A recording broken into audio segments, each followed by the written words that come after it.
A rescue dog refused to leave the shelter gate, and nobody knew why. For days, he stood there in the rain, in the cold, refusing food, refusing comfort, refusing every attempt to pull him away. The staff thought he was broken. They thought he was sick. But what they didn't understand was that this dog wasn't giving up on life. He was waiting for something. Or rather, someone.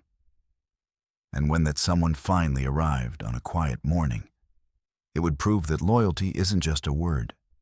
It's a force powerful enough to move mountains. This is the story of a dog who never stopped believing, even when everyone else had. It was 5:47 a.m.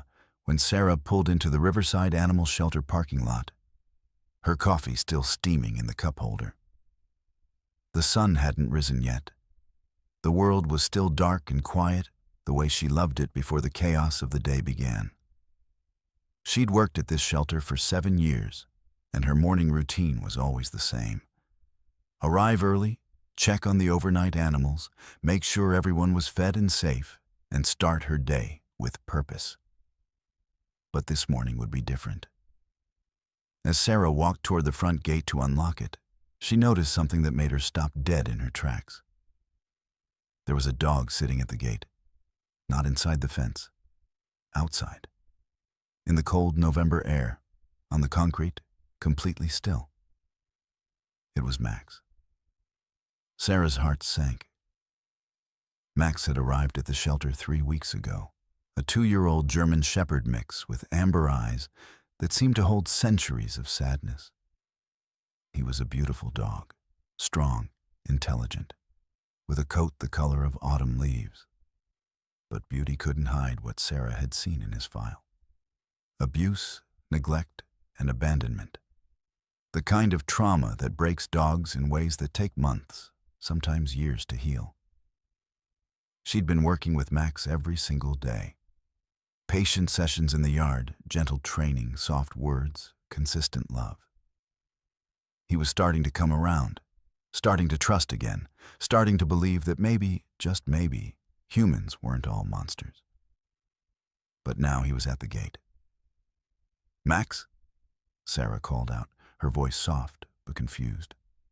"Baby, what are you doing out here?" Max didn't move, didn't turn his head, didn't acknowledge her at all. He just sat there, perfectly still, staring out at the empty street beyond the gate. His body was rigid, his ears were alert. Every muscle in his frame was tense, focused, waiting. Sarah unlocked the gate and stepped outside. "Come on, buddy. Let's get you inside. It's cold out here." She reached down to gently guide him back through the gate, but Max didn't budge. It was like he was made of stone. She tried again, this time with a little more pressure, but Max simply refused. He wouldn't move, wouldn't break his gaze from the street, wouldn't leave that spot. "Okay," Sarah whispered, a flutter of concern rising in her chest. "Okay, we'll figure this out."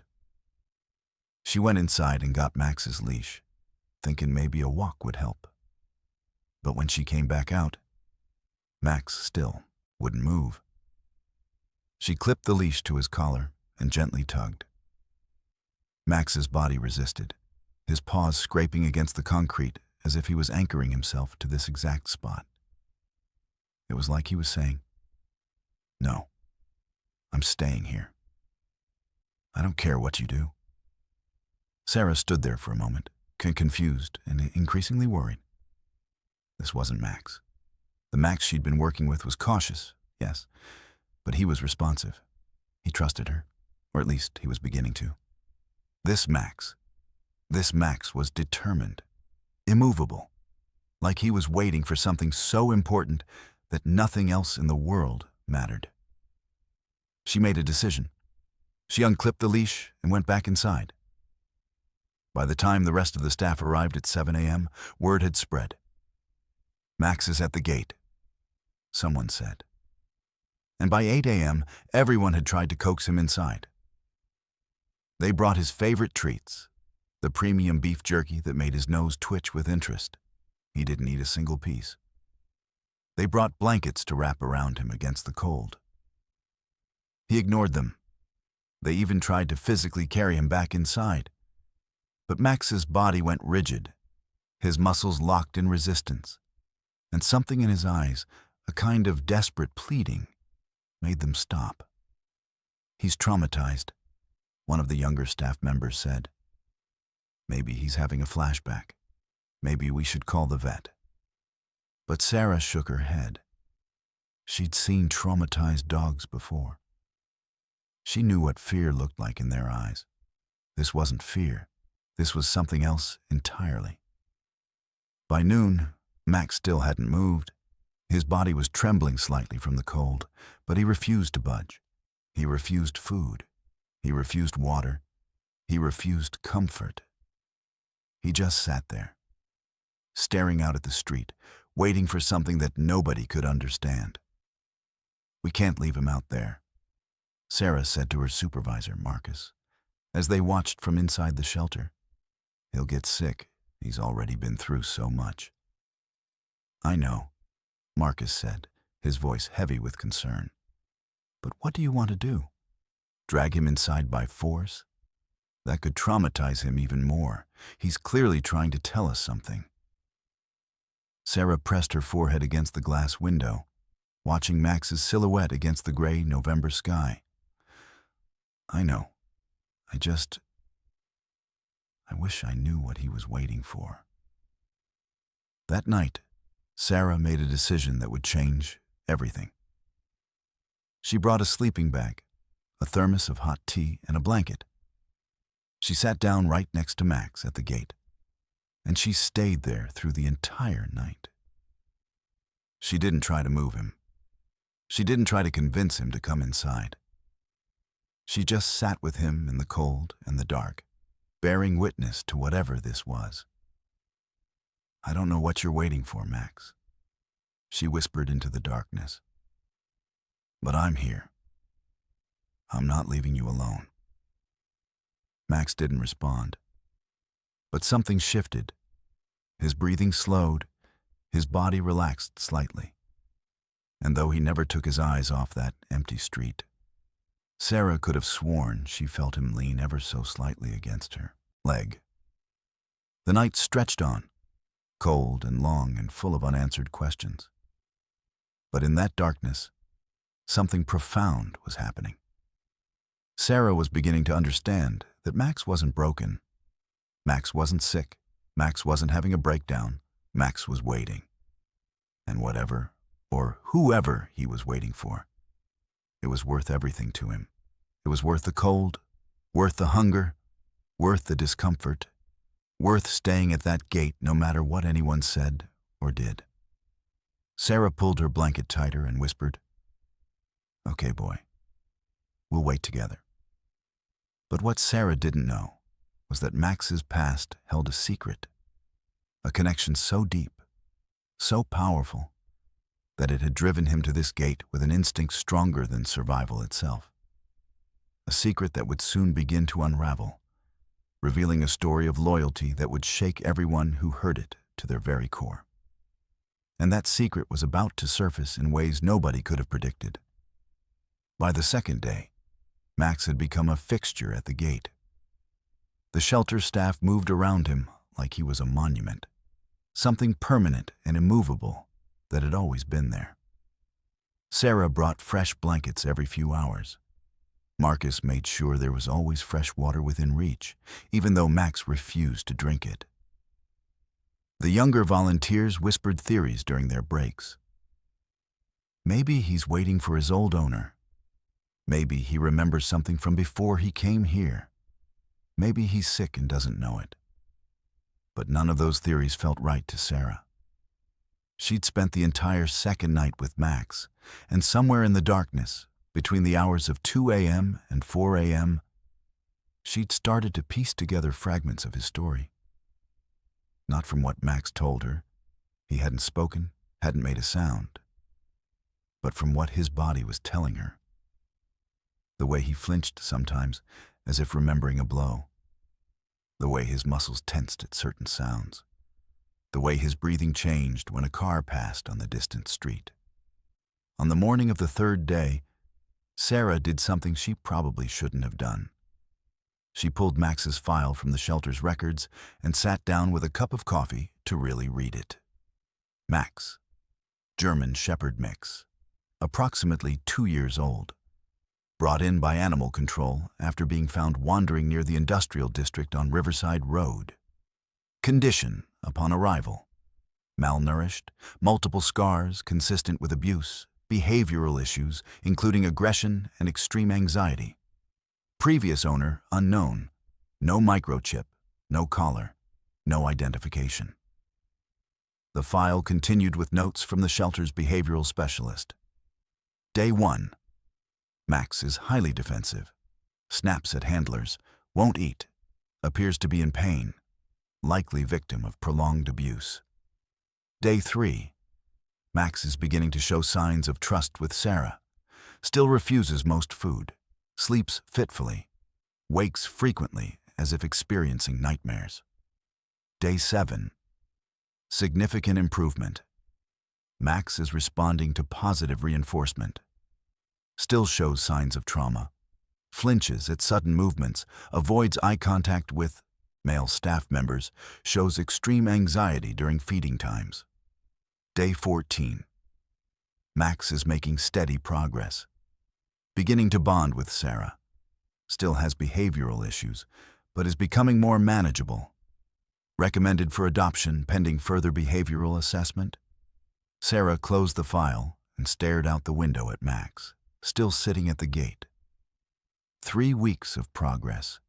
3 weeks of careful, patient work to help this dog believe that the world wasn't entirely cruel.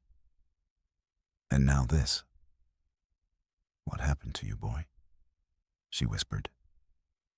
She didn't expect an answer. But as she watched, Max's ears perked up slightly, as if he'd heard something in the distance that nobody else could perceive. His entire body went rigid. His breathing quickened. Whatever he was sensing, it was important. By that afternoon, the shelter was buzzing with a different kind of energy. Word had spread beyond the staff. A local news station had called, asking if they could do a story about the loyal dog at the gate. Social media was starting to pick up the narrative. Rescue dog refuses to leave shelter. Why? The mystery was capturing people's imaginations. But Sarah wasn't thinking about social media or news stories. She was thinking about Max and about the life that had led him to this moment. That night, as she sat beside him again, Sarah found herself talking. Really talking, in a way she hadn't with anyone in a long time.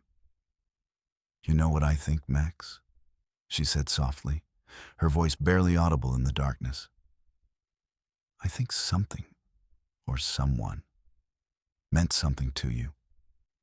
Something so important that even after everything that's happened, even after all the pain and the abandonment, you still believe they might come back.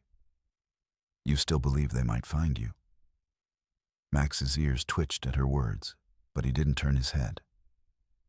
"That's not broken, Max. That's the opposite of broken. That's faith.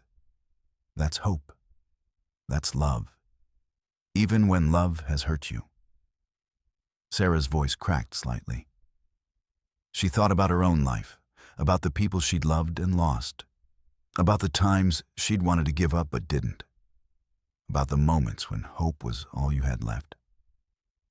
"I understand," she whispered. "I understand why you won't leave." On the 4th day, something shifted in the shelter's atmosphere. The staff had stopped trying to convince Max to come inside. Instead, they'd accepted his vigil. They brought him better blankets. They set up a small shelter over his head to protect him from the rain that had started to fall. They brought food they thought he might eat, even though he still refused it. And they waited with him, in shifts, bearing witness to whatever this was. Marcus pulled Sarah aside that afternoon. "We need to talk about what happens if he doesn't eat," he said quietly. If this goes on much longer, we might need to intervene medically. For his own good. Sarah nodded, understanding the weight of that statement. I know. Just give him a few more days. Please. A few more days. Marcus agreed, though she could see the concern in his eyes. That night, Sarah brought her laptop to the gate and started researching Max's background. The shelter's record said he'd been found near the industrial district on Riverside Road. She pulled up Google Maps and looked at the area. Warehouses, factories, empty lots. The kind of place where people abandon things, and sometimes people abandon dogs. She found herself scrolling through lost dog postings from the past year. Hundreds of them. Thousands of them. Dogs that had disappeared, owners desperately searching, photos and descriptions, and pleas for help. Most of them were still missing. Some had been found. A few had been reunited with their owners. What if Max had been one of those lost dogs? What if someone had been searching for him all this time? Sarah's hands were shaking as she continued searching. She pulled up old posts from the area where Max had been found. And then, buried in the archives, she found something that made her breath catch. A post from exactly 1 year ago. A photo of a dog that looked almost identical to Max. A German Shepherd mix with amber eyes and a coat the color of autumn leaves. The post was titled, "Missing. Please help find Max. Reward offered." Sarah's heart was pounding. She clicked on the post, but it was old, archived with no recent activity. The contact information was still there, though. A phone number, an email address, a name. Posted by David Chen, Sarah stared at the name for a long moment. Then she looked out at Max, still sitting at the gate, still staring out at the street, still waiting. "Is that who you're waiting for?" she whispered. "Is that your person?" Max didn't respond. But in the darkness, Sarah could have sworn she saw his tail move. Just barely, just a twitch, as if he'd recognized something in the sound of that name. She pulled out her phone and took a screenshot of the post. Then she did something that, in the morning, she would wonder if she should have done. She sent an email to the address listed on the post, with the subject line, "I think I might have found your dog." She didn't know if the email would even reach anyone. The post was a year old. The person might have moved on, gotten a new email, given up hope. But Sarah had to try. Because sitting at that gate, refusing to eat, refusing to move, refusing to give up, Max was teaching her something she'd forgotten. He was teaching her that hope doesn't die just because time passes. Love doesn't fade just because people disappear. And loyalty doesn't waver, no matter what the world throws at you. Max was waiting. And now, Sarah was waiting too. She just didn't know that the answer to their prayers was already on its way. The email response came at 3:47 a.m. Sarah was still awake. She'd given up on sleep around midnight and had been sitting at the gate with Max, wrapped in blankets and nursing cold coffee. Her phone buzzed on her lap, and she almost didn't check it. But something made her look. The subject line read, "I think I might have found your dog." Sarah's hands trembled as she opened the email. "Dear Sarah, I don't know if this is real or if I'm dreaming. I've received so many false leads over the past year that I've learned not to hope. But I'm hoping anyway. My name is David Chen, and I lost my dog Max exactly 1 year ago today. He disappeared from my backyard during a storm. I've searched everywhere. I've posted on every platform. I've driven through every shelter within 100 miles. But nothing. It's like he vanished. If this is really Max, I need to know. I need to see him. I need to know he's alive." Please send me a photo. Please tell me everything you can about him. I'm attaching my phone number. Call me anytime. I don't care what time it is." David Chen's Sarah read the email 3 times, her heart pounding harder with each read. Then she looked at Max, still sitting perfectly still at the gate. And she understood. Somehow, Max had known. Somehow, across the distance of a year, across all the pain and abandonment and trauma, Max had known that his person was still out there, still searching, still hoping. She pulled up the camera on her phone and took a photo of Max in the pre-dawn darkness, the shelter lights casting a soft glow on his face. She attached it to her response and typed, "David, his name is Max. He arrived at our shelter 3 weeks ago, found wandering near the industrial district. He's a German Shepherd mix with amber eyes. He's been through trauma, abuse, neglect, but he's healing. And 3 days ago, he went to the front gate and refused to leave. He won't eat, he won't move. He just sits there, staring out at the street, waiting for something. Or someone. I think he's been waiting for you. Come see him. Come see your dog." Sarah Mitchell, Riverside Animal Shelter. She hit send, and then did something she probably shouldn't have done at 3:47 in the morning. She called the phone number David had included. It rang once, twice. On the 3rd ring, a voice answered. Groggy, confused, but immediately alert. "Hello? Who is this?" "My name is Sarah Mitchell," she said quickly. "I work at Riverside Animal Shelter. I just sent you an email about your dog, Max. I'm sorry to call so early, but I thought you'd want to know immediately. He's here. He's alive. And I think he's been waiting for you." There was a long silence on the other end of the line. So long that Sarah thought the connection might have dropped. Then, I'm coming. I'm coming right now. Where are you?" Sarah gave him the address, and David said he'd be there in 20 minutes. He lived closer than she'd expected. As she hung up the phone, Sarah felt tears streaming down her face. She didn't even realize she'd been crying. She looked at Max and whispered, "Your person is coming, boy. Your person is coming home." For the first time in 4 days, Max's tail moved. Not just a twitch this time, but a real wag. Slow, tentative, as if he was afraid to believe it. As if hope, after being disappointed so many times, was a dangerous thing. Sarah sat down next to him and pulled him close. Max didn't resist. Instead, he leaned into her, his body trembling slightly. "He's coming," she whispered. "He never stopped looking. He never stopped hoping. Just like you never stopped waiting." The minutes crawled by. Sarah checked her phone obsessively. 3:52 a.m.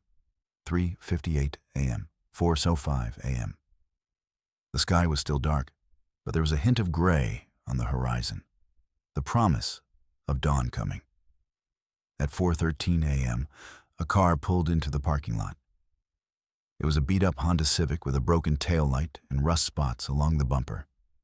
The kind of car that belonged to someone who had been struggling. The driver's side door opened, and a man stumbled out, mid-30s, with dark hair and darker circles under his eyes. He was still wearing pajama pants and a hoodie. He looked like he'd literally rolled out of bed and run to his car. He looked like someone who had been waiting just as long as Max had. David's eyes found Max immediately. For a moment, he didn't move. He just stood there, staring at the dog sitting at the gate, as if he was afraid that if he blinked, Max would disappear again. "Max?" he whispered. Max's entire body went rigid. His ears perked up, his nose lifted slightly, catching the scent on the wind. "Max?" David said again, louder this time. "Max, buddy, is that you?" Max's tail began to wag. Slowly at first, then faster. His body trembled with an energy that had been building for a year of being lost, a year of pain, a year of searching through the darkness for the one person he loved most in the world. David took a step forward, then another. He moved slowly, carefully, as if approaching something precious and fragile. "It's me, buddy," David said, his voice breaking. "It's me. I'm here. I finally found you. I finally—" But he didn't get to finish. Max broke. After 4 days of sitting perfectly still at the gate, after a year of wandering and suffering and surviving, Max broke. He lunged forward, his entire body a blur of motion and joy and desperate, overwhelming love. David caught him, falling to his knees on the wet pavement, and Max was everywhere at once, licking his face, whining, pawing at his chest, his whole body vibrating with an emotion so powerful it seemed to shake the very ground beneath them. "I'm sorry." David was sobbing now, his arms wrapped around Max's neck. "I'm so sorry. I looked for you. I never stopped looking. I never stopped." But Max didn't need apologies. Max just needed this. His person's arms around him, his person's voice saying his name. Max needed to know that he hadn't been forgotten, that his vigil at the gate had meant something, that his faith, his impossible, unshakable faith, had been rewarded. Sarah stood to the side, tears streaming down her face, watching the reunion unfold. She'd seen a lot of things in her 7 years at the shelter, but she'd never seen anything like this. She'd never seen love so pure, so uncompromising, so absolutely certain of itself. David looked up at her, Max still pressed against his chest, and he didn't have words. He just shook his head, overwhelmed, and mouthed, "Thank you." Sarah nodded, unable to speak. As the sun began to rise over the horizon, painting the sky in shades of pink and gold, David sat on the wet pavement with Max in his arms, and he told the story of how Max had come to be lost. "It was a year ago," David said, his voice still shaky. "There was a terrible storm. I let him out to go to the bathroom, and the wind was so strong, the rain was coming down so hard. He was scared. Max hates storms. I think the thunder spooked him, and he just ran. I called and called, but he was gone. I searched for days, weeks, months. I posted everywhere. I called every shelter, but it was like he'd vanished." "He was found near the industrial district," Sarah said gently. "He must have wandered there after the storm. He was malnourished and injured when he arrived. We think he'd been living rough for a while." David closed his eyes, imagining his dog out there in the cold and the rain, lost and alone and scared. "He was waiting for me," he whispered. "Even after everything, he was waiting for me." "He never stopped believing you'd come back," Sarah said, "even when it seemed impossible." As Marcus arrived to open the shelter for the day, he found David and Max still sitting on the pavement, wrapped in each other's arms as the sun rose over Riverside. And when he saw them, he understood immediately what had happened. The mystery was solved. The vigil was over. Max had found his way home. But the real miracle, the thing that would stay with everyone who witnessed it, was this: that love, true love, doesn't fade with time. It doesn't diminish with distance. It doesn't waver in the face of pain or abandonment or loss. It waits. It endures. It calls across the darkness and refuses to give up, no matter how impossible things seem. Max had taught them all that. And as David carried his dog toward the car, promising him a warm bed and all the food he could eat, Sarah understood that she'd witnessed something sacred, something that reminded her why she did this work, why she showed up every day to help animals that had been broken and abandoned. Because sometimes, if you're patient enough, if you're faithful enough, if you believe hard enough. Sometimes the broken things get fixed. Sometimes the lost things get found. Sometimes love wins. And sometimes a dog sitting at a gate waiting in the rain is the most powerful thing in the world. But the story doesn't end there. Because while David and Max's reunion was beautiful, it was also incomplete. There were questions that neither of them could answer. Questions about the year Max had spent lost. Questions about the people who had hurt him. Questions about how he'd survived and why he'd ended up at that specific gate, at that specific moment, when David was finally ready to find him. The answers to those questions would come slowly, pieced together over the following weeks as David and Max settled back into life together. The first piece of the puzzle came 3 days after the reunion, when David took Max to the veterinarian for a thorough examination. Dr. Patricia Okonkwo, the shelter's consulting vet, had already examined Max when he arrived, but this was different. This was a full workup. Blood tests, x-rays, a complete physical assessment. David wanted to know everything about what his dog had endured. "He's in remarkable condition," Dr. Okonkwo said, reviewing the results with David in her office. "Given what he's been through, I would have expected more permanent damage.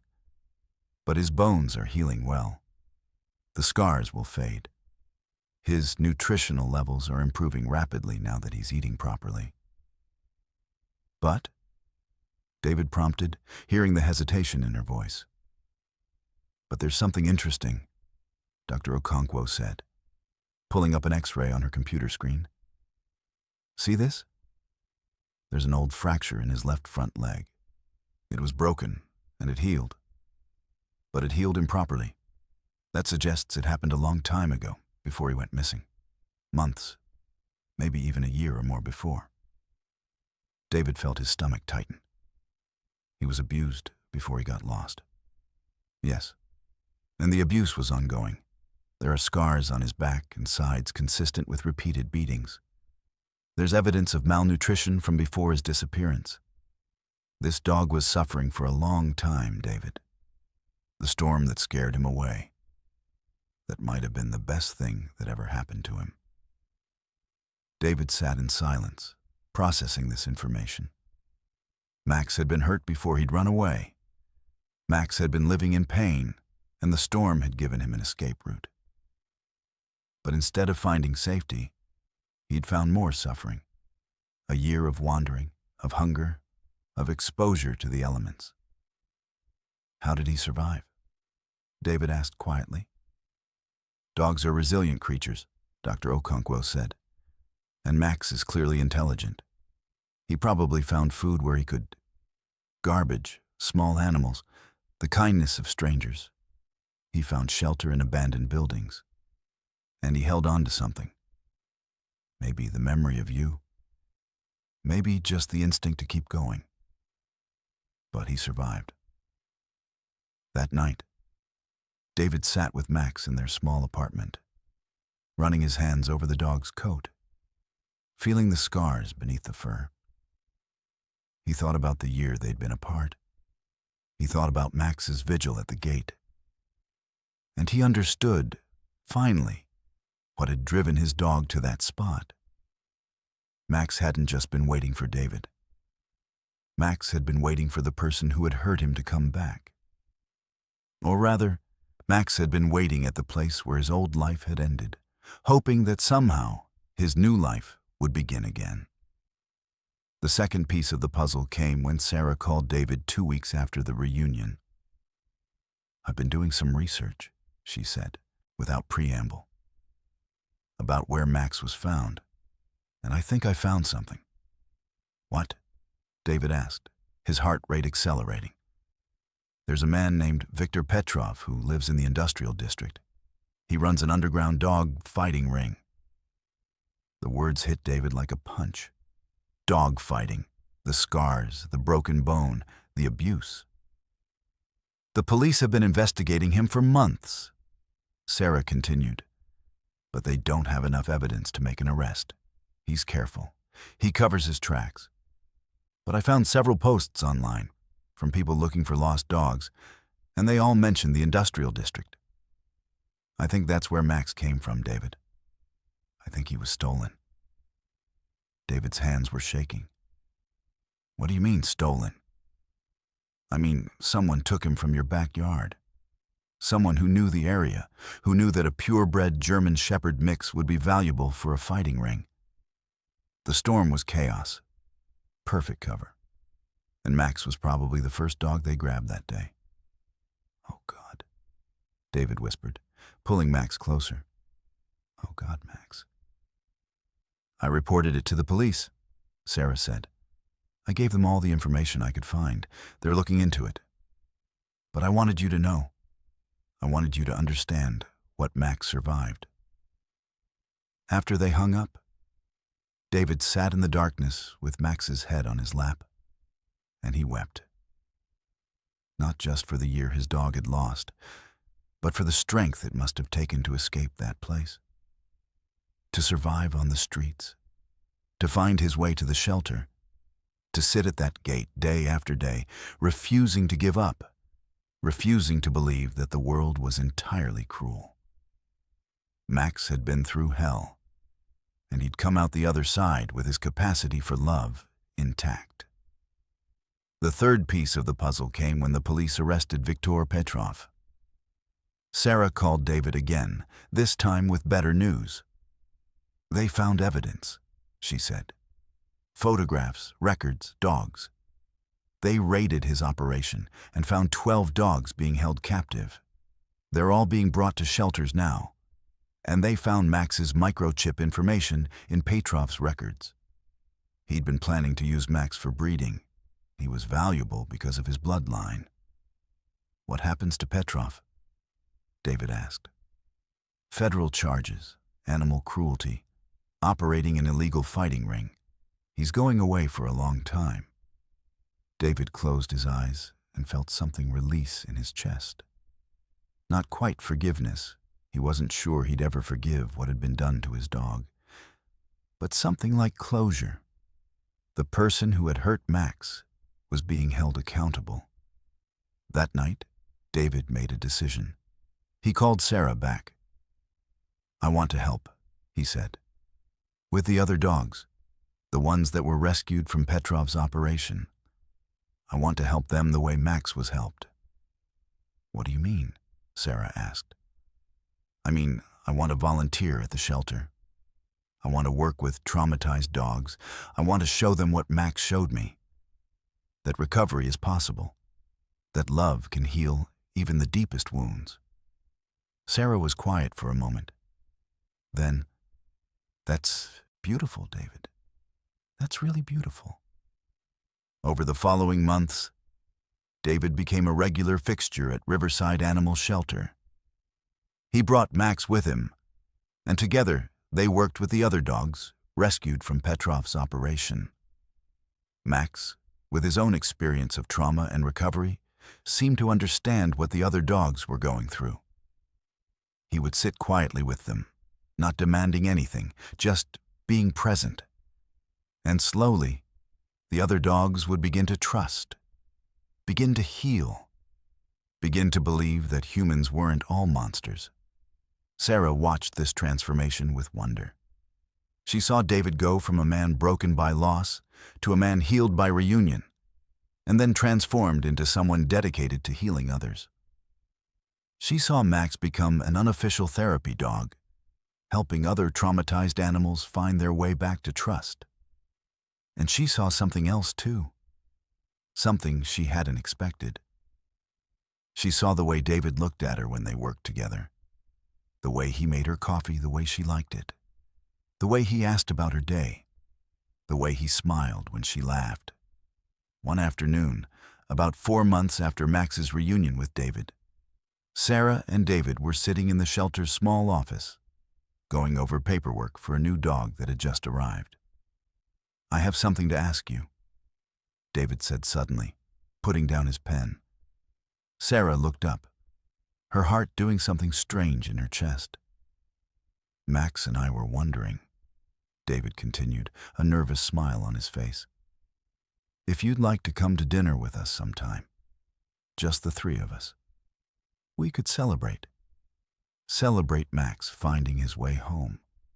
Celebrate you helping him find his way home. Celebrate." He trailed off, but Sarah understood what he was trying to say. "I'd like that," she said softly. David's smile widened, and Max, sensing the shift in energy, jumped up and pressed his nose against David's face, as if to say, "I knew it. I knew she was important." The wedding was small and intimate, held in the shelter's courtyard on a warm spring morning.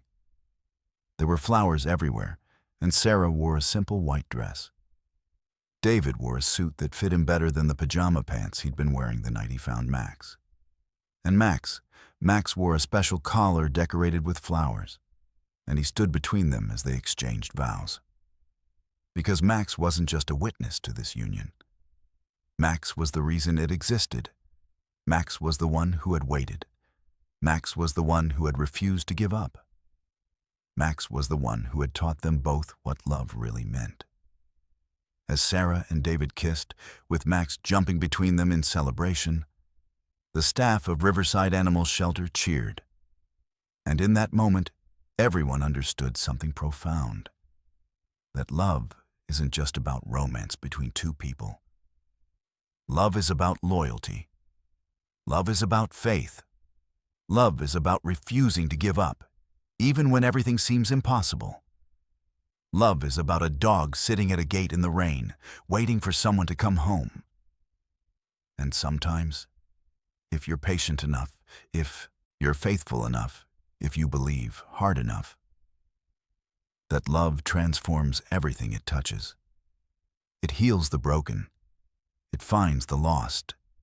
It brings people together in ways they never could have imagined. Max had known this all along. He'd been waiting to teach it to them. And as the sun set over Riverside that evening, with David and Sarah and Max walking home together, the world felt a little bit more hopeful, a little bit more beautiful, a little bit more full of possibility. Because sometimes, the most powerful force in the universe isn't strength or intelligence or power. Sometimes, it's simply the refusal to stop believing, the refusal to stop hoping, the refusal to stop loving no matter what the world throws at you. Sometimes, it's a dog at a gate in the rain. And that, in the end, is the most beautiful story of all. 6 months after the wedding, Sarah discovered she was pregnant. She found out on a Tuesday morning, standing in the bathroom of the apartment she now shared with David, staring at a positive pregnancy test with trembling hands. Her first instinct was to call David, but he was already at work. He'd taken a job at a local animal rehabilitation center, helping to care for rescued and injured animals. Instead, she sat on the edge of the bathtub and cried. Happy tears, overwhelmed tears, terrified tears all mixed together. The test was positive. Unmistakably, undeniably positive. 2 pink lines that meant her life was about to change forever. Sarah pressed her hand to her stomach, trying to imagine the tiny life growing there. A baby. Their baby. Hers and David's. She thought about how different her life had been just a year ago. She'd been working at the shelter, content but unfulfilled, going through the motions of her days without really feeling like she was part of something meaningful. Then Max had arrived, and everything had changed. Finding David, witnessing their reunion, falling in love with a man who had taught her what loyalty and faith truly meant. And now this, a new life, a family. Sarah picked up the test again, as if seeing it a second time would make it more real. It did. She laughed, a slightly hysterical sound, and then cried again, this time with pure joy. That evening, when David came home, Sarah was waiting for him at the door with Max. She'd decorated the living room with balloons, blue and pink and yellow, and had baked a cake. It was lopsided and the frosting was uneven, but she'd piped "baby" across the top in shaky letters. She'd even tied a small ribbon around Max's neck, turning him into an unwitting participant in her announcement. David took one look at the scene and immediately knew something was different. His eyes widened as he scanned the balloons, the cake, Sarah's nervous smile. "What's going on?" he asked, setting down his bag slowly, as if afraid that sudden movements might break whatever spell had been cast over their apartment. Sarah held out the pregnancy test, watching as David's face went through a series of emotions: confusion, realization, joy, and then something deeper, something that looked like awe, like gratitude, like the weight of understanding that his life, which had been broken and empty just 2 years ago, was now overflowing with abundance. "We're having a baby?" he whispered, his voice filled with wonder. "We're having a baby," Sarah confirmed, and David swept her into his arms, lifting her off the ground and spinning her around. Max barked in excitement, jumping between them, sensing the shift in the energy around his beloved humans. His tail wagged so hard that his entire back end wiggled, and he let out a series of joyful yips that seemed to echo through the apartment. "A baby," David repeated, setting Sarah down gently and placing his hand on her still flat stomach. "Max, we're going to be a family, a real family." Max's tail wagged so hard, his entire back end wiggled, and he pressed his nose against David's hand, as if he could sense the new life growing inside Sarah. That night, they sat on the couch together, David, Sarah, and Max, and talked about the future. They talked about names. David liked Noah or Emma. Sarah preferred Maya or Liam. They talked about whether to find out the baby's sex or be surprised. They talked about how their lives would change, how they would need a bigger apartment, how they would balance work and parenthood. But mostly, they just sat in comfortable silence. David's hand on Sarah's stomach, Sarah's hand on Max's head, and Max's head resting on David's leg. A family already, even before the baby arrived. The pregnancy was relatively easy, which Sarah was grateful for. She'd worried at 32 that carrying a baby might be more difficult than it would have been in her 20s. But her body seemed to embrace the changes with grace. She glowed, people told her. She looked radiant. She felt powerful in a way she'd never experienced before. The power of creating life, of nurturing it, of preparing to bring a new human into the world. She continued working at the shelter, though she transitioned to more administrative duties as her belly grew. She couldn't bend down to help with the dogs, couldn't lift heavy bags of food or supplies, couldn't spend hours in the kennel area where the air was thick with dander and stress. Instead, she worked in the office, managing volunteer schedules, updating adoption records, and training new staff members. Marcus, the shelter director, was wonderfully supportive. He adjusted her schedule so she could attend all her prenatal appointments. He made sure she had a comfortable chair and a footrest at her desk. He brought her ginger tea when she was nauseous and crackers when she was hungry. He treated her pregnancy not as an inconvenience, but as a miracle to be celebrated. "You're going to be a wonderful mother," he told her one afternoon, when she was worrying about whether she'd be able to balance motherhood with her work at the YOS shelter. "How do you know?" Sarah asked, adjusting the pillow behind her back. "Because you care about everything with your whole heart," Marcus said simply. "Because you don't do anything halfway, and because you have Max as an example of what unconditional love looks like." Sarah smiled at that. It was true. Max had become her teacher in so many ways.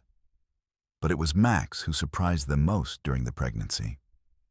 As Sarah's pregnancy progressed, Max's behavior changed subtly but noticeably.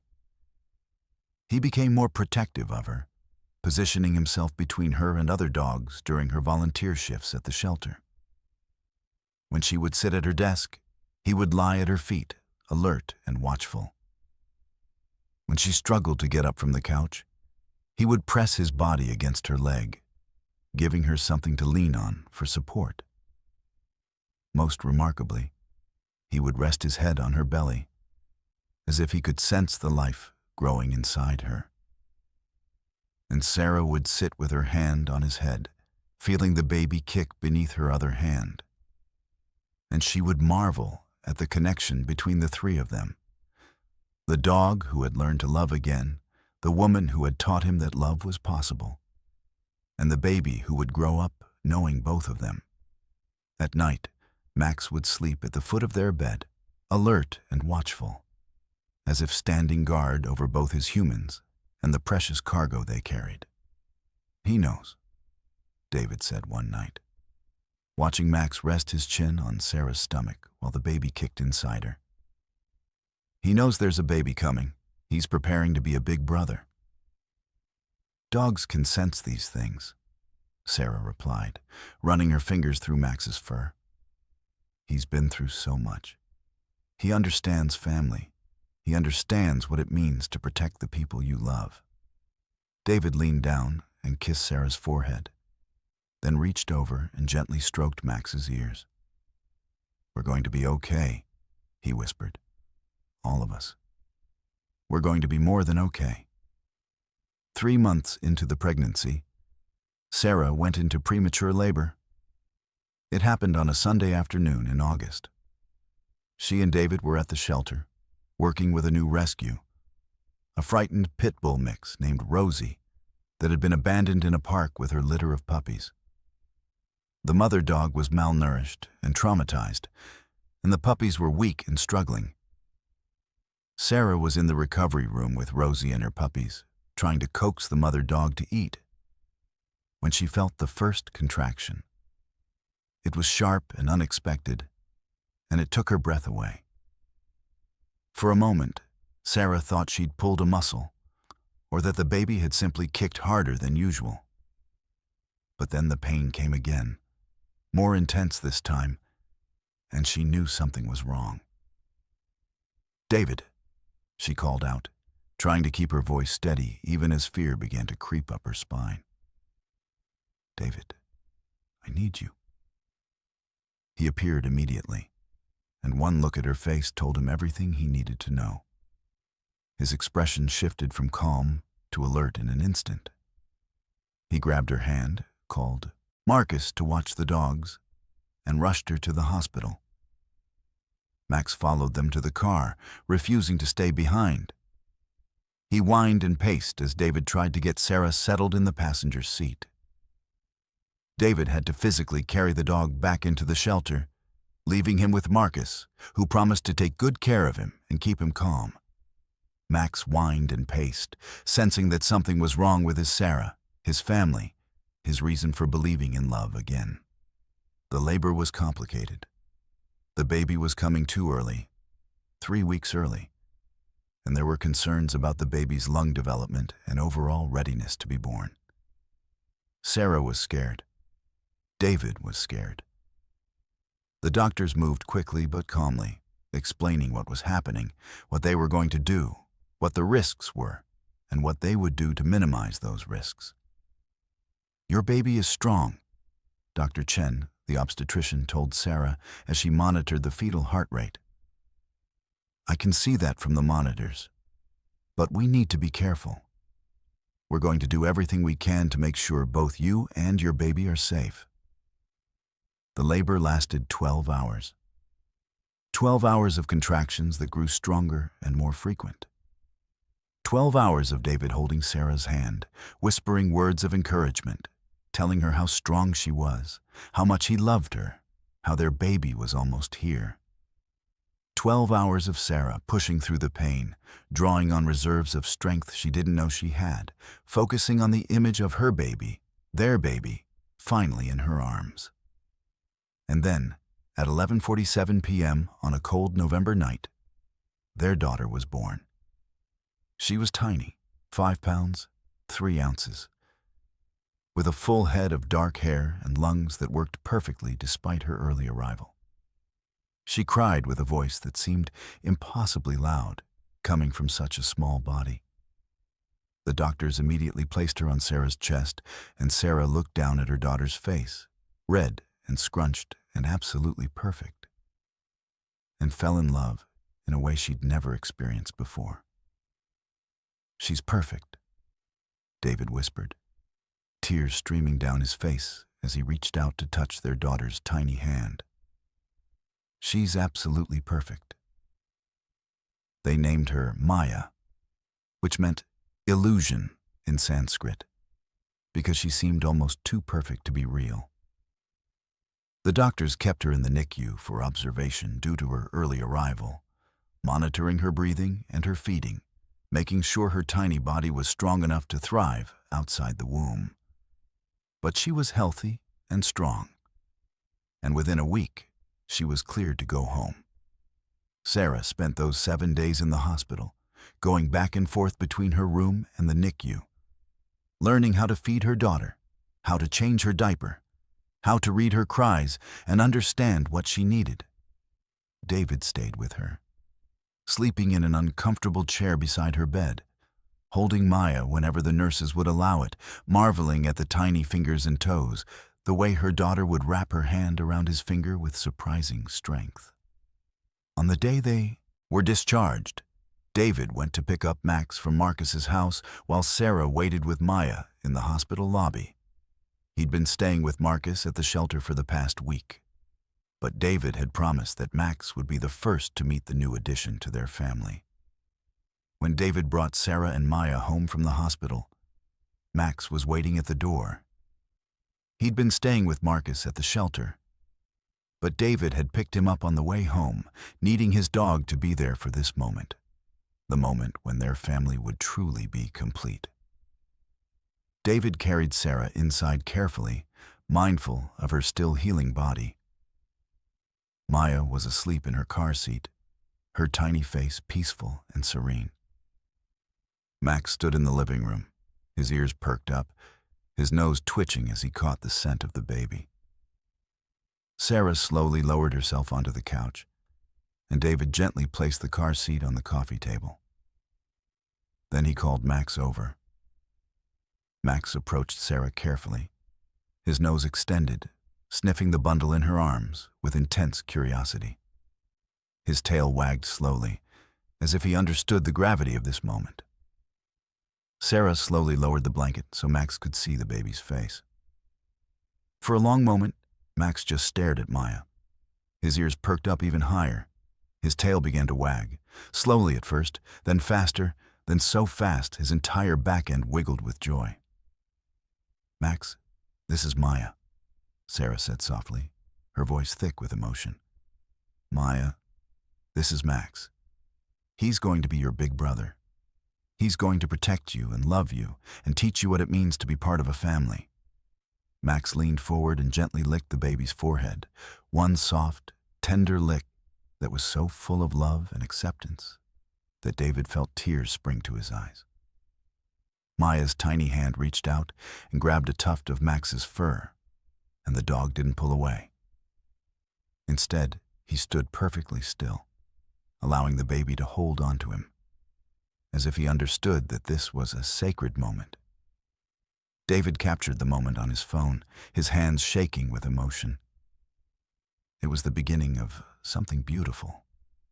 The bond between a dog who had learned to love again and a baby who would grow up knowing that love in its purest form.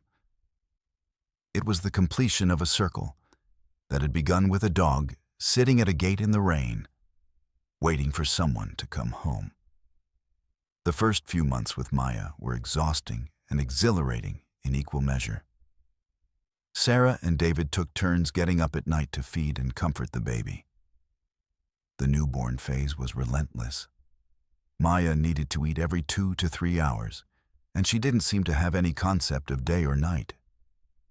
Sarah would be up at 2 a.m., then 4 a.m., then 6 a.m., her body running on fumes and caffeine and the pure adrenaline of new motherhood. David was wonderfully supportive. He would take the late-night feedings on weekends so Sarah could sleep.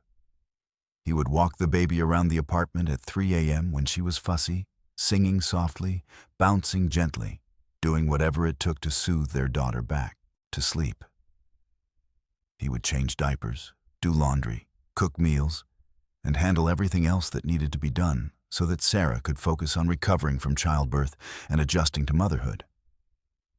And Max adapted to the new routine with patience and grace that seemed almost superhuman. He seemed to understand that Maya was fragile, that she needed to be protected. He would lie beside her crib while she slept, his ears alert to any sound she made. When she cried, Max would wake up immediately, his head lifting to check on her. When David or Sarah would go to comfort the baby, Max would follow, positioning himself nearby as if standing guard over the newest member of his pack. The veterinarian, Dr. Okonkwo, was amazed when she came for a house visit to check on Max's health. "I've never seen a dog adapt to a new baby so naturally," she said, watching as Max lay beside Maya's bassinet, his eyes half closed but alert. "Most dogs need time to adjust. They can be jealous or anxious. But Max seems to understand that this is his job now, to protect her." "He's always understood what love means," Sarah said, watching her dog with her daughter. "He just needed the chance to show us." One night, when Maya was about 2 months old, she woke up crying, not her usual hungry cry, but a cry of discomfort. Sarah was exhausted and had fallen asleep while feeding her on the couch. David was in the shower, trying to get a few minutes to himself. And Max did something that would have seemed impossible just a year before. Something that would change everything. He jumped onto the couch where Sarah was sleeping and gently nudged her awake with his nose. When Sarah didn't respond immediately, Max began to whine, a soft, insistent sound that penetrated even her deep sleep.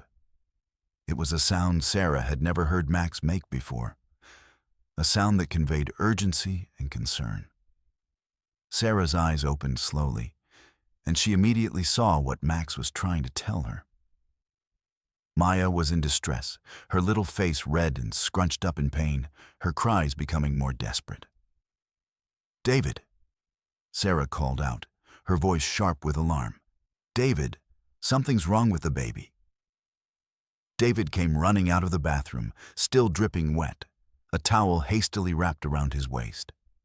Together, they picked up Maya and began trying to comfort her, walking her around the apartment, rubbing her back, checking her diaper, looking for any obvious signs of injury or illness. "What's wrong, baby girl?" Sarah whispered, her heart racing with the fear that every new parent knows, the fear that something might be seriously wrong with their child. They spent the next hour walking Maya around the apartment, soothing her, trying everything they could think of. Finally, David realized what was happening. "It's gas," he said, gently rubbing Maya's belly in circular motions. "She has gas. That's why she's uncomfortable." As if in response to his words, Maya let out a tiny burp, and her cries immediately began to subside. Within minutes, she was calm again, her little body relaxing against David's chest. David continued to walk her, patting her back gently, until she fell back asleep. But it was Max who had alerted them.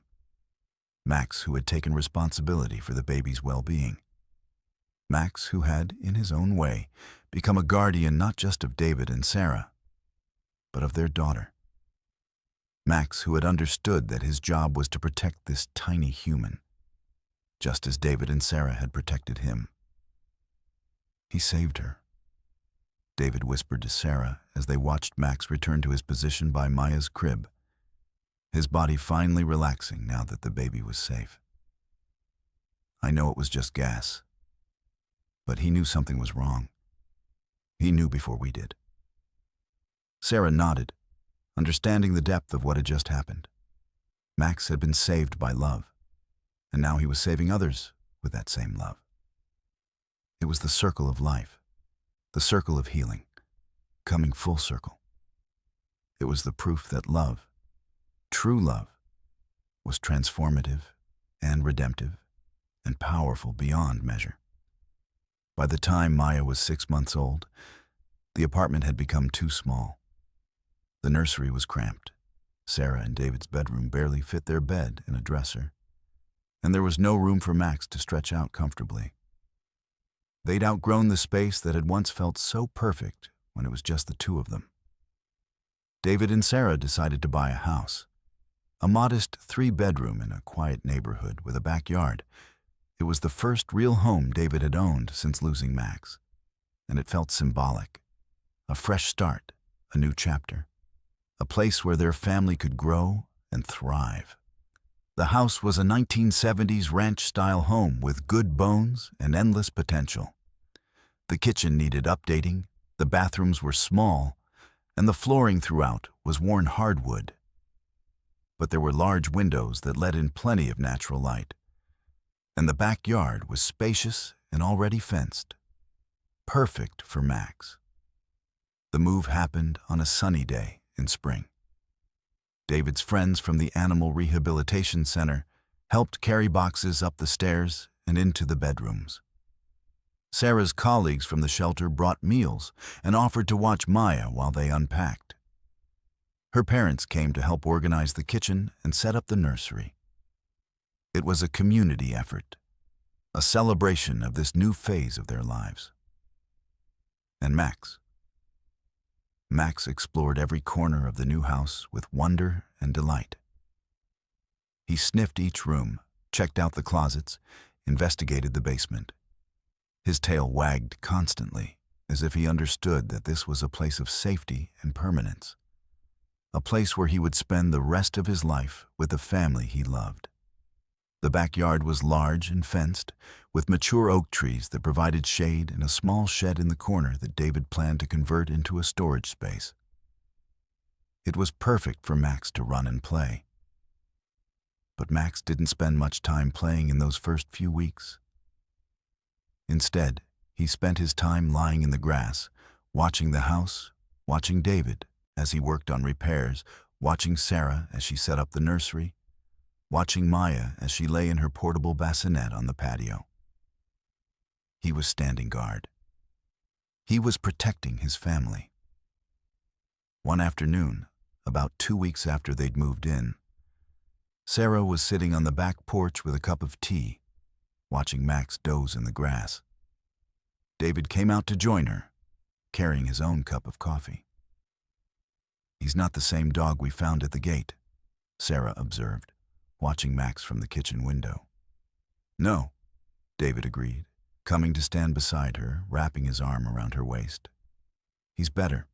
He's healed." "Do you think he remembers?" Sarah asked. "The year he was lost? The abuse? All of it?" David was quiet for a moment, watching his dog sleep peacefully in the afternoon sun. "I think he remembers," he said finally. "But I don't think it defines him anymore. He's moved on. He's found his purpose. Which is? To love us, to protect us, to show us what it means to never give up, no matter how dark things get. To teach our daughter what unconditional love looks like." Sarah leaned her head on David's shoulder, and they stood together in comfortable silence, watching their dog watch over their family. Inside the house, Maya slept in her crib, safe and loved. Outside, Max slept in the grass, his job of protection ongoing even in sleep. And standing on the porch, Sarah and David held each other, grateful for the journey that had brought them here, grateful for the second chances that life had given them. That summer, David made another decision. He started a nonprofit organization called Second Chances, dedicated to rescuing dogs from illegal fighting rings and helping them rehabilitate. He used his own story, Max's story, as the foundation for the organization's mission. The idea had been forming in his mind for months, ever since Viktor Petrov had been arrested and the other dogs had been rescued. David had visited the shelter where the rescued dogs were being rehabilitated, and he'd seen the trauma in their eyes, the fear in their bodies, the way they flinched at sudden movements or loud noises. He'd thought about Max, about how far his dog had come, about how much work it had taken to help Max heal. And he'd realized that there was a need, a desperate, urgent need, for an organization dedicated specifically to helping dogs recover from abuse and trauma. He'd talked to Sarah about it, and she'd been immediately supportive. "You have to do this," she'd said. "You and Max have a story to tell. And there are so many dogs out there that need to hear it." So David had taken a leave of absence from the Animal Rehabilitation Center. Sarah had negotiated reduced hours at the shelter. Together, they'd started the paperwork for a nonprofit organization. They'd created a mission statement, a business plan, a budget. They'd reached out to veterinarians, animal behaviorists, and other dog lovers who shared their vision. Sarah became the director of operations, working part-time from home while caring for Maya. She managed the volunteer database, coordinated with foster families, handled the administrative side of the organization. David became the executive director, spending his days networking, fundraising, and working directly with rescued dogs. Together, they created a network of volunteers, foster families, and veterinarians committed to helping traumatized dogs heal. They established protocols for rescue, rehabilitation, and adoption. They created educational materials to help foster families understand dog trauma and how to work with traumatized animals. They built partnerships with local shelters, animal control agencies, and law enforcement to identify dogs that needed their help. The organization's logo was a silhouette of a dog sitting at a gate, waiting. It was Max's story, but it was also the story of every dog that had been broken and abandoned and left to suffer. It was a story of hope, a story of redemption, a story of love's power to transform even the deepest wounds. The first rescue came in July. It was a German shepherd named Bruno who had been used in a fighting ring for 2 years. He was aggressive, traumatized, and had been deemed unadoptable by every shelter that had taken him in. But David saw something in Bruno, the same potential for healing that he'd seen in Max. "He just needs time," David told Sarah as they watched Bruno pace nervously in the rescue house they'd set up in their basement. "He just needs to learn that not all humans are cruel. He just needs to learn that love is possible." It took 3 months of patient work with Bruno. 3 months of David sitting quietly in the basement, not forcing interaction, just being present.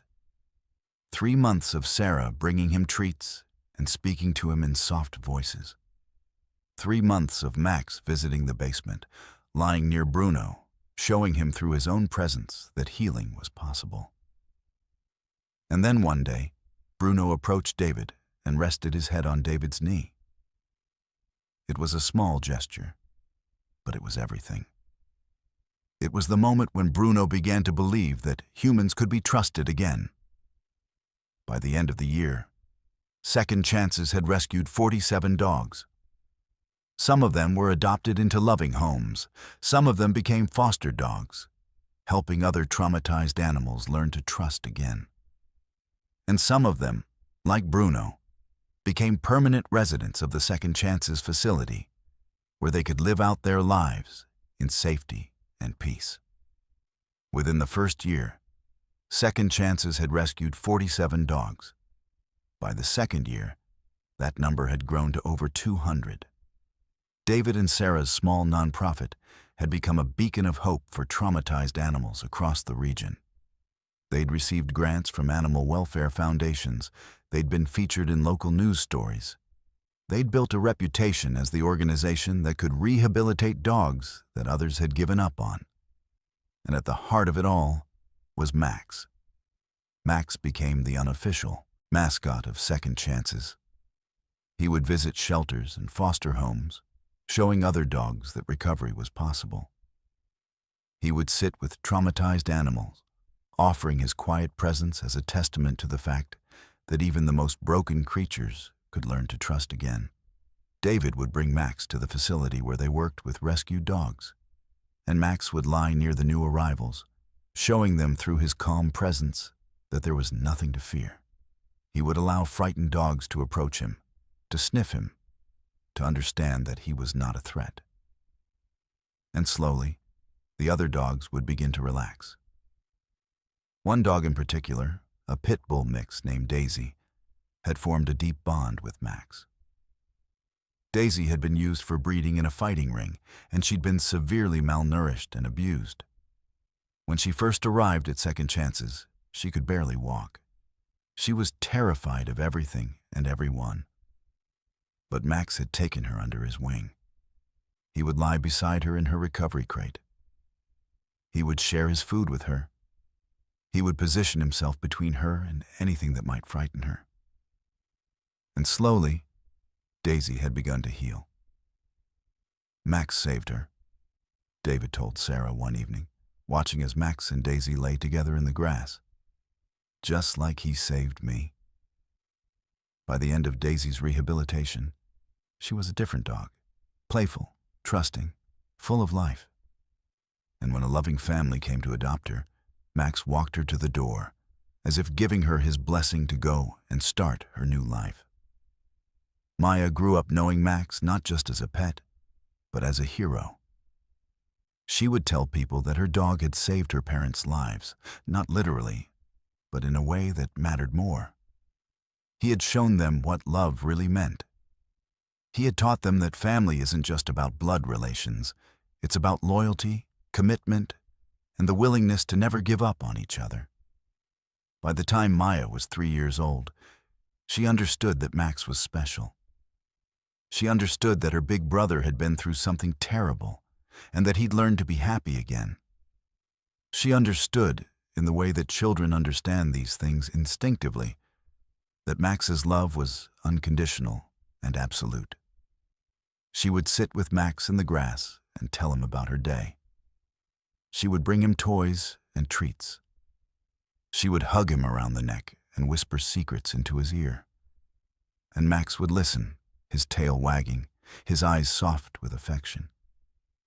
David and Sarah watched their daughter and their dog together, and they marveled at the bond between them. It was pure. It was uncomplicated. It was everything that love should be.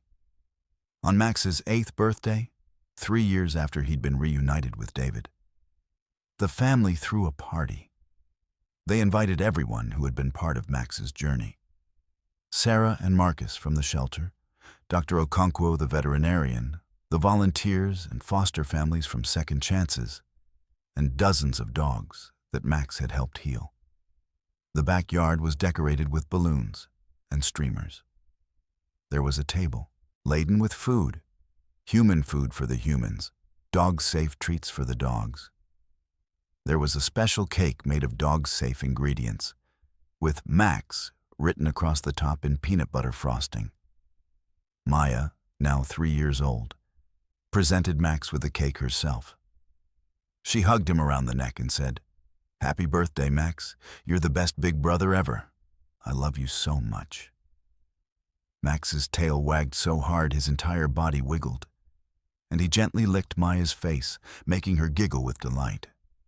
As the party continued around them, dogs playing in the grass, volunteers chatting and laughing, children running and playing, David stood back and watched his family. He watched Sarah talking with Marcus about a new dog they were going to rescue. He watched Maya playing fetch with one of the foster dogs. He watched Max lying in the grass, content and peaceful, surrounded by the community that loved him. He thought back to that night 3 years ago, when he'd received an email from a stranger saying, "I think I might have found your dog." He thought about how close he'd come to missing that email, how close he'd come to never knowing that Max was alive, how close he'd come to never meeting Sarah, never having Maya, never building this life filled with purpose and meaning and love. All because of a dog who refused to give up. A dog who sat at a gate in the rain and waited. A dog who believed, against all odds, that love would find him. David walked over to Max and knelt down beside him, wrapping his arms around his dog's neck. "Thank you," he whispered, his voice thick with emotion. "Thank you for never giving up. Thank you for teaching me what love really means. Thank you for being my best friend, my teacher, my inspiration." Max turned his head and licked David's face, and in that simple gesture was the answer to every question David had ever asked. Love wasn't complicated. Love wasn't conditional. Love was just this: showing up, being present, never giving up, no matter how dark things got. Love was a dog at a gate in the rain, and love, David had learned, changes everything. It heals the broken. It finds the lost. It brings people together in ways they never could have imagined. It transforms trauma into purpose. It turns pain into compassion. It takes a lost dog and turns him into a hero, and takes a broken man and turns him into a healer. Love was Max. And Max was home.